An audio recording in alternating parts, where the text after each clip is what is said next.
In 1885, King Leopold II of Belgium successfully acquired the Congo Free State, a name that promised freedom and modernization in Africa, delivered the most horrific crimes against humanity that slashed the local population by 10 million. This is the story of Belgium's most haunted colony. Reverting back to 1876, King Leopold II aimed to expand his influence in Africa by staking a claim to the Congo River Basin in Central Africa. The explorer, Henry Morton Stanley, was hired to chart the region while signing treaties with the inhabitants in order to acquire as much land as possible.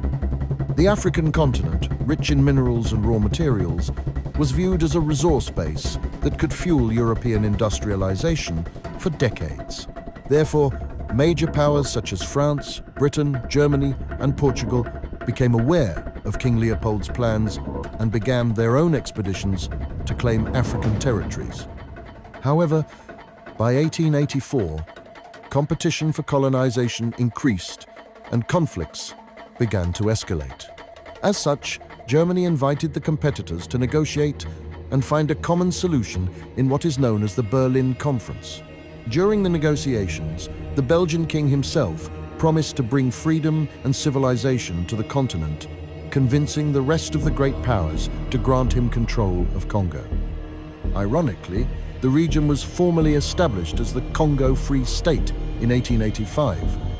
King Leopold did not incorporate the territory as a formal Belgian colony. Instead, he ruled it as his personal dominion for his own interests, exempt from the Belgian legal system.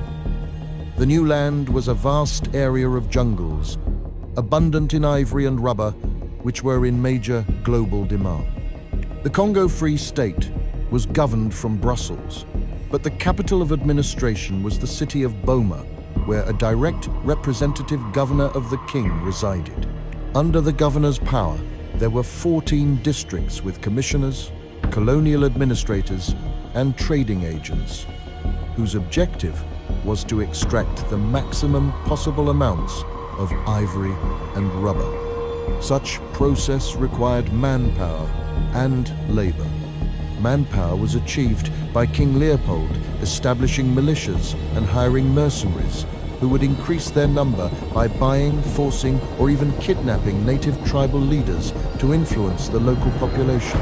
Meanwhile, the natives themselves were recruited for labor through the imposition of a regime of terror. Specifically, their villages were subject to strict and often impossible quotas for material collection. Those quotas were put into force through violence, eventually creating a system of enslavement to maximize efficiency and profit. If the quotas were not met, the local administrators would enforce brutal punishments, which included kidnapping, rape, mutilations, and executions. In the 1890s, the regime was solidified, and the natives were further recruited to construct infrastructure and transport networks and increase material extraction speed and transport them conveniently. Eventually, the so-called Free State of Congo had become an enormous concentration camp. However, by the beginning of the 20th century, missionaries began to visit Congo, witnessing unspeakable atrocities and horrors, which until then were in the shadows. Stories and data collected by individuals such as the American missionaries, George Washington Williams and William Henry Shepherd, as well as British diplomats among other Europeans, served as testimonies that were eventually exposed to the public. In 1905, investigations began. Public and international outrage intensified, while European leaders, despite their own violent exploitation of Africa, condemned King Leopold's rule. As a result, in 1908, a treaty was signed in which King Leopold II transferred the sovereign power, land, and all related properties to the state of Belgium. However, he never faced any consequences at all for the atrocities of Congo during his reign and died a year after the treaty. Until then, Millions were dead while communities were shattered by a system built on greed and terror.